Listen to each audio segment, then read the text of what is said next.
Bismillahirrahmanirrahim. Assalamu alaikum, dear students. Welcome to our new topic of Park Studies. Today we are going to study our new topic of grade 9. Dear students, today our topic is land reforms. This topic is given in chapter number 4 and on page number 121 in your books. First of all, we'll discuss its short and brief background that is given in your textbook. Dear students, president Ayub Khan ने एक land commission बनाया था जो कि 1959 में बना था. And the head of this commission was Akhtar Hussain, who was the governor of West Pakistan at that time. Yes, dear student, now you can look at it. Now from these 3 points can be asked as an MCQ. First is, when was Land Commission formed? That is in 1959. And the second is, who was the head of Land Commission made by Ayub Khan? That is Akhtar Hussain is the answer of this question. And the third MCQ can be asked that, who was the governor of West Pakistan in 1959? Definitely that would be Akhtar Hussain. After forming the Land Commission, Ayub Khan introduced land or agricultural reforms. Now, we will discuss the main points of land reforms, or you can say agricultural reforms, in detail. First of all, its first point is land ownership, जिसको हम उर्दू में ज़मीन की मलकियत या हद मलकियत भी कह सकते हैं. We divide it into 2 parts.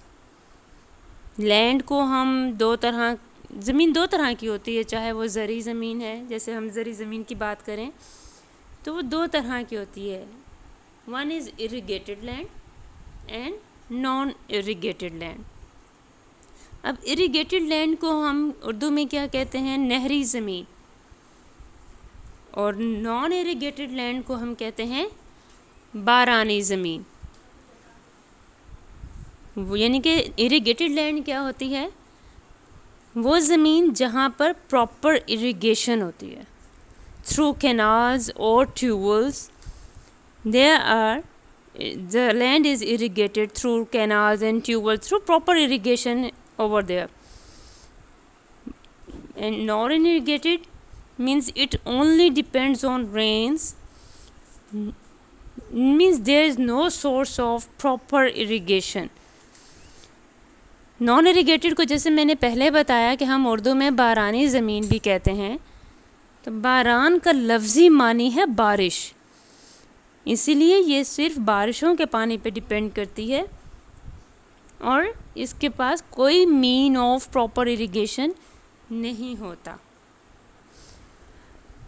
और there were a proper means, if we can say that the limit was decided for the irrigated and non-irrigated land, that they have decided that anybody cannot own more than 500 acres land of irrigated land. अगर उनके पास है as an individual, 500 acre was the maximum limit of ownership for an individual, and the land limit for non-irrigated land was of 1000 acres.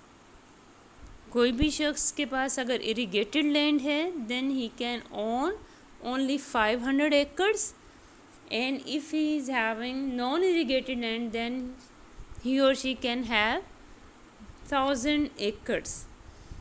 But One another point was added that in the form of gardens or meadows, यानी कि बागात और चरागाहों की सूरत में अगर उनके पास कोई ज़मीन है, then one can possess 150 acres. That was the maximum limit was decided for the land ownership. Then our next point is transfer of ownership, जिसको हम मलकियत की मुंतकिली भी कहते हैं. मुंतकिल करना, ट्रांसफ़र करना, means if one has more than decided land limit, means he is having excess land, then he can transfer the land to orphans and widows of his family or wherever he want to.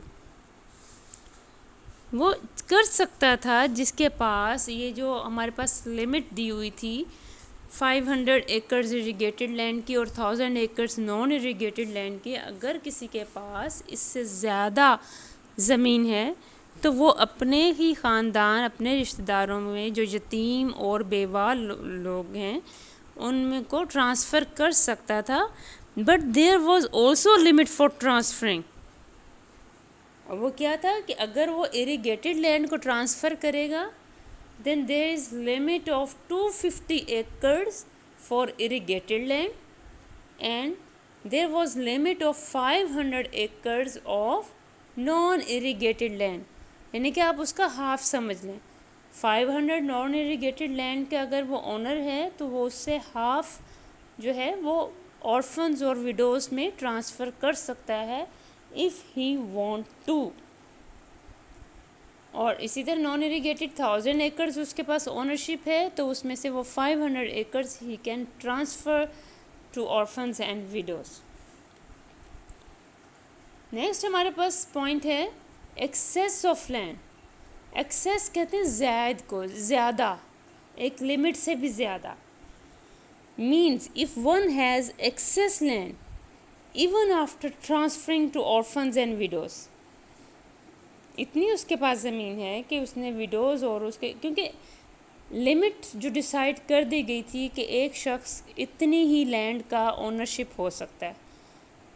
Irrigated land का वो 500 एकड़ हो सकता है और suppose देखिए उसके पास 1000 एकड़ इरिगेटेड लैंड है तो वो 500 से ज़्यादा तो वो ओन कर ही नहीं सकता. फिर उसमें से वो जो हाफ है 250 एकड़्स वो ऑर्फन्स एंड विडोज़ में ट्रांसफ़र कर देगा. उसके बाद देखिए रेस्ट ऑफ द अगर फिर 250 उसके पास बच जाती है या उससे कम या कुछ और एक्स्ट्रा में एक्सेस लैंड उसके पास बच जाती है, then what would he do. फिर वो ये होगा कि उसकी जो एक्सेस लैंड है that would be handed over to government with the compensation in 25 years in installments. It's very clear.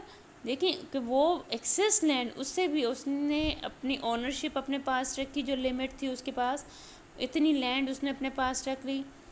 जो उसके अलावा ट्रांसफ़र ऑफ ओनरशिप की जो लैंड लिमिट दी गई थी, डिसाइड की गई थी, वो उसने ट्रांसफ़र कर ली.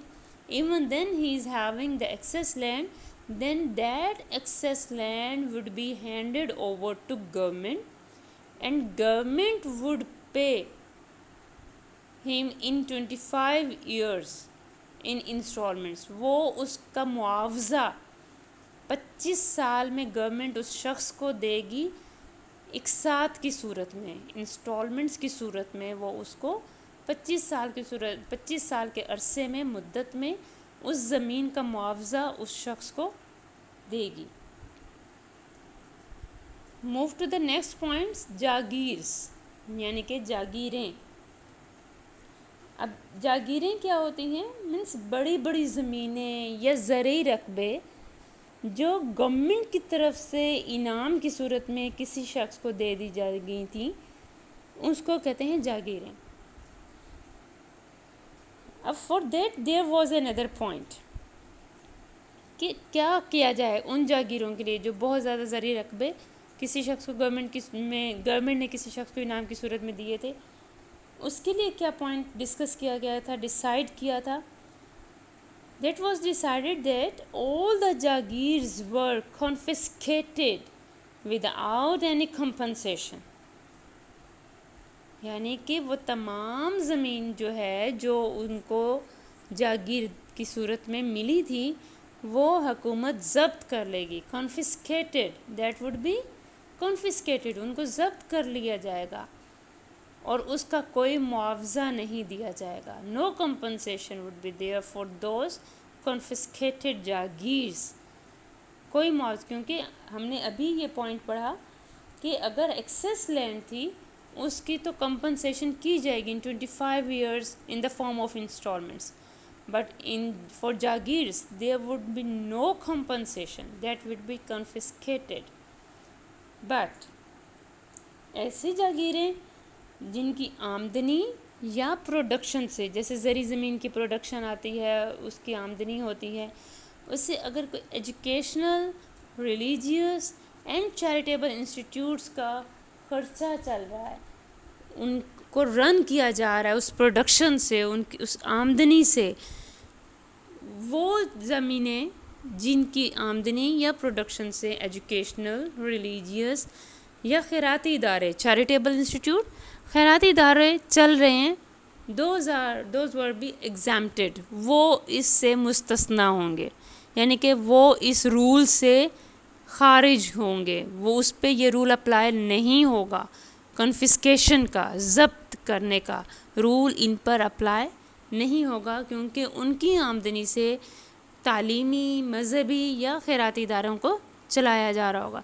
सो those jagirs were exempted by this rule if the production of those jagirs are applying and used for educational, religious and charitable institutes. Move to the next point, distribution of land, यानी कि ज़मीन की तकसीम. Now the excess of land that was handed over to government distributed among different tenants and small farmers who had less land than the general limit. अब उन्होंने, जब government ने वो ज़मीन एक्सेस लैंड ली थी ज़मींदारों से, ओनर से, जो उनके हैंडेड ओवर कर दी गई थी, एक्सेस लैंड कर दी गई थी, अब गवर्नमेंट वो डिस्ट्रीब्यूट कर देती है वो लैंड. अब किसके दरमियान डिस्ट्रीब्यूट करेगी? हेरिडिटरी टेनेंट्स के दे देगी. ठीक है. अब वो टेनेंट्स बेसिकली क्या होते हैं? देखें, टेनेंट्स कहते हैं मज़ारीन को, मज़ारे, इनको हम इंग्लिश में पीजेंट भी कहते हैं, टेनेंट्स को हम पीजेंट भी कहते हैं. फार्मर्स वो होते हैं who agriculture of his own land. there is a difference between farmer and peasant. ठीक है. आप peasant कह लें या tenant कह लें, ये दोनों एक ही लफ्ज़ हैं, एक ही मीनिंग देते हैं. फार्मर दूसरा वर्ड है. मैं आपको डिफरेंस बता रही हूँ कि फार्मर और टेनेंट में क्या फ़र्क है. फार्मर भी एग्रीकल्चर करता है, टेनेंट भी एग्रीकल्चर करता है, दोनों का काम सेम है, लेकिन डिफरेंस कहाँ आता है? जो फार्मर है, ही एग्रीकल्चर हिज ओन लैंड, वो अपनी ज़मीन का मालिक होता है, जितनी भी थोड़ी सी उसके पास ज़मीन होती है वो उसी को एग्रीकल्चर करता है, उसी की खेती बाड़ी करता है, ज़राअत करता है उस पर. जबकि टेनेंट्स जो हैं वो भी खेती बाड़ी ही करते हैं, ज़राअत का काम ही करते हैं, but they agriculture on the land of any other person. वो ज़मीन के मालिक नहीं होते, लेकिन वो किसी और की ज़मीन पर काम कर रहे होते हैं, उनको हम टेनेंट्स कहते हैं. तो offer was given to small farmers that they can buy the land on easy installments.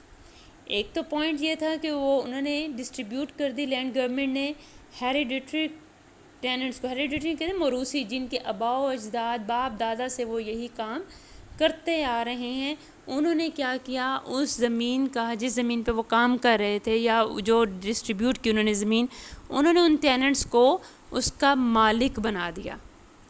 वो ज़मीन उनको दे दी कि आप इस पे आप काम करें, और जो काम वो कर रहे थे किसी और की ज़मीनों पर, वो अब इस ज़मीन पर करें एज ओनर्स. तो इस तरह से उन्होंने मोरूसी जो मुजारिन थे उनको ओनर्स बनाया। दूसरी बात पॉइंट हमारे पास यहाँ ये है कि उन्होंने option the, offer the farmers को कि वो ये ज़मीन इजी इंस्टॉलमेंट्स पर बाय कर सकते हैं गवर्नमेंट से। जो किसान थे उनके पास अपनी ज़मीन थी, या वो मुज़ारे जिन्होंने अभी अभी काम शुरू किया था, उनके जो मोरूसी आबाओ अजदादी जद्दी पुश्ती वो मुज़ारे नहीं थे, उनको ओनर नहीं बनाया। उनको ऑफ़र दी कि वो इजी इंस्टॉलमेंट्स पे ये ज़मीन बाय कर सकते हैं। फार्मर्स को, टेनेंट्स को ये उन्होंने दिया, एक ऑफ़र दी। There is a point to be kept in your mind that there is a difference between tenants and farmer. Tenant को उन्होंने मालिक बना दिया और फार्मर्स को उन्होंने ऑफ़र दी थी बाय करने की इजी इंस्टॉलमेंट्स पे। Yes, our next point is then security to tenants. अब उन मुज़ारिन का तहफ़्फ़ुज़, ये बहुत ज़्यादा इम्पोर्टेंट था। First thing in this point is that tenants don't have their own land. That is the general thing, they have their own land. Second, they don't have any other skill except agriculture. And the third is that they are uneducated. Means they have only this source of earning.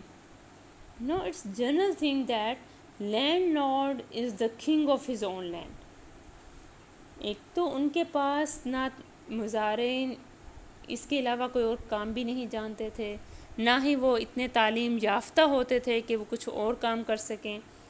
और ये बात भी एक generally understood है, concept है कि जो landlord होते हैं वो अपनी ज़मीन के बादशाह बने हुए होते हैं। वो जो चाहे करता है और जिस शख्स को चाहे ज़मीन पर काम करने की इजाज़त दे देता है। लेकिन अगर उसे किसी बात पर गुस्सा आ जाए तो वो मुज़ारिन को फारिग भी कर देता है और काम करने की इजाज़त नहीं देता कि मेरी अपनी ज़मीन पर काम नहीं करने देता, और जब जी चाहे उसको वहाँ से उस काम से निकाल देता है। और उन मुज़ारिन के लिए ये मसला खड़ा हो जाता है कि जब तक न्यू क्रॉप का वक्त नहीं आ जाता वो किसी और की ज़मीन पर भी अपना काम शुरू नहीं कर सकता, क्योंकि वहाँ ऑलरेडी और बहुत से लोग काम कर रहे होते हैं। So to stop this thing, government announce the point of no eviction without any proper reason.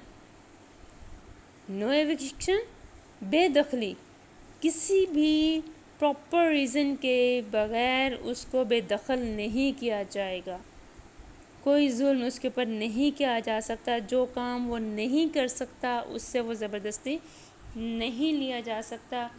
No illegal fee will be taken, led labour या अनलॉफुल, उसके ऊपर गैर कानूनी कोई जबर नहीं किया जाएगा, कोई इलीगल फ़ी उससे नहीं ली जाएगी।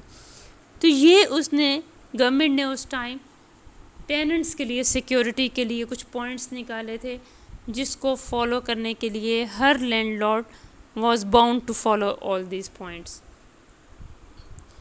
Our next point of this topic is ijara. अब basically it is share of the landlord, जिसको हम कॉमन वर्ड्स में ठेका कहते हैं। अब ठेका किसे कहा जाता है? मीन्स कि अगर आप किसी भी शख्स को अपनी ज़मीन किसी शख्स के 1 साल, 2 साल या एक मखसूस मुद्दत के लिए हैंड ओवर कर देते हैं और उसके साथ आप पर एकड़ अमाउंट फ़िक्स कर देते हैं। आपने उस शख्स को ज़मीन दे दी, एक एकड़ दी, 2 एकड़ दी, या मखसूस मुद्दत भी साथ फ़िक्स कर दी, ये 1 साल के लिए आपके पास है, 2 साल के लिए है, या जो भी आपने अपने एक specific time of period fix किया उसके साथ, उसको ज़मीन हैंड ओवर कर दी, ठेके पर दे दी कि अब वो शख्स जो जी चाहे उसके ऊपर फसल उगाए और जिस तरह से चाहे काम करे, लेकिन after that specific time that fix amount would be taken by the owner. वो एक फ़िक्स अमाउंट आपस में डिसाइड कर ली जाती है कि एग्रीमेंट होता है दोनों के दरमियान कि इतनी अमाउंट 1 साल के बाद पर एकड़ के हिसाब से मैं आपसे लूँगा। दैट इज़ कॉल्ड इजारा या ठेका। The government fix the rate of ijara means increase in ratio was not allowed.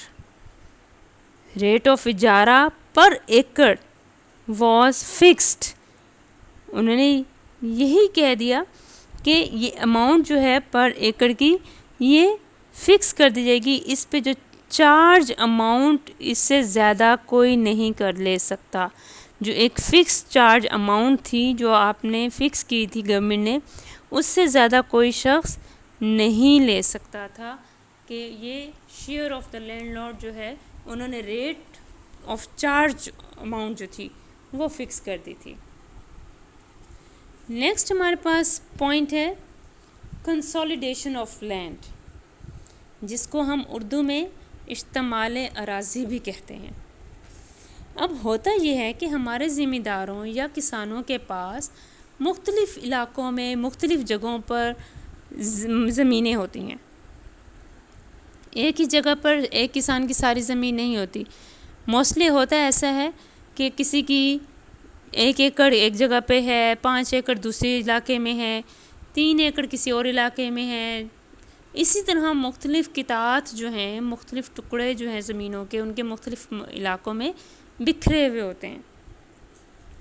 अब यहाँ ये पॉइंट गवर्नमेंट ने अनाउंस किया कि जो उसने the government started a scheme which is called exchange of land scheme. उसने एक्सचेंज ऑफ लैंड स्कीम का एक अनाउंसमेंट की कि वो एक्सचेंज कर लें। जैसे फ़र्ज़ करें अगर एक शख्स के पास अगर एक इलाके में ज़्यादा ज़मीन है तो उसके साथ वाली ज़मीन अगर उससे कम एकड़ में मौजूद है तो वो उसके साथ कंबाइन हो जाएगी। जिस शख्स के पास थोड़ी ज़मीन है वो ज़्यादा ज़मीन वाले शख्स को अपनी ज़मीन बेच देगा, और जहाँ उस शख्स के पास जिसने ज़्यादा ज़मीन वाली ने थोड़ी ज़मीन ख़रीदी है, फॉर एग्ज़ाम्पल अगर मैं आपको ये समझाऊँ कि 5 एकड़ अगर उसकी एक इलाके में है और 3 एकड़ दूसरे इलाके में है, तो वो 3 एकड़ अपने उस इलाके के साथ वाले ज़मींदार को अपनी ज़मीन देकर अपने 5 एकड़ के साथ जो 3 एकड़ अगर कोई ज़मीन बिक रही है वो वहाँ उससे लेकर कंसोलिडेट कर लेगा।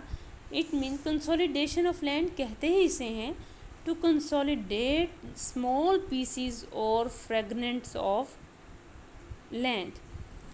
जो छोटे छोटे टुकड़ों को इकट्ठा कर देना, छोटी छोटी ज़मीन के छोटे छोटे टुकड़ों को इकट्ठा करके एक जगह पे कर देना कंसोलिडेशन ऑफ लैंड कहलाता है। अब ये भी उन्होंने फिक्स कर दिया था इसकी जगह भी कि 90 लाख एकड़ you can consolidate your land. 90 lakh ये अमाउंट आपकी टेक्स्ट बुक में भी दी गई है।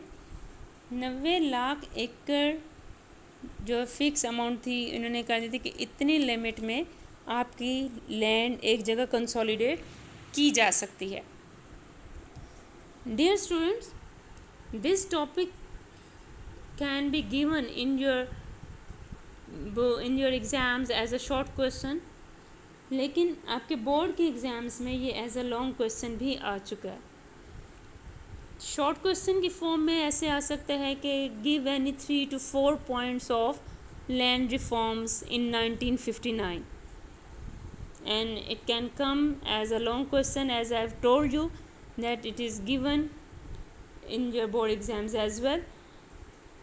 और ये जो लास्ट हमारा पॉइंट अभी हमने पढ़ा कंसोलिडेशन ऑफ लैंड, ये भी एज अ शॉर्ट क्वेश्चन आ जाता है कि what is consolidation of land, then you can give the answer to consolidate small pieces and fragments of land is called consolidation of land.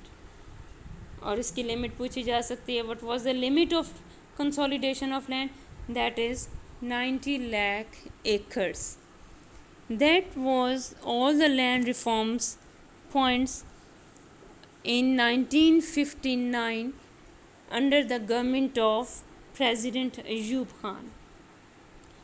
I think students, you were very much clear about this point, and your home task is to make as possible as you can short questions. You can make the as possible short question as you can, and these questions can be asked in your test as well. So be prepared this topic very clearly, as in short question and long question. It can become in any form in your exams. So that's all from my side. Thank you students for your listening to this topic, and be prepared for it. Thanks again.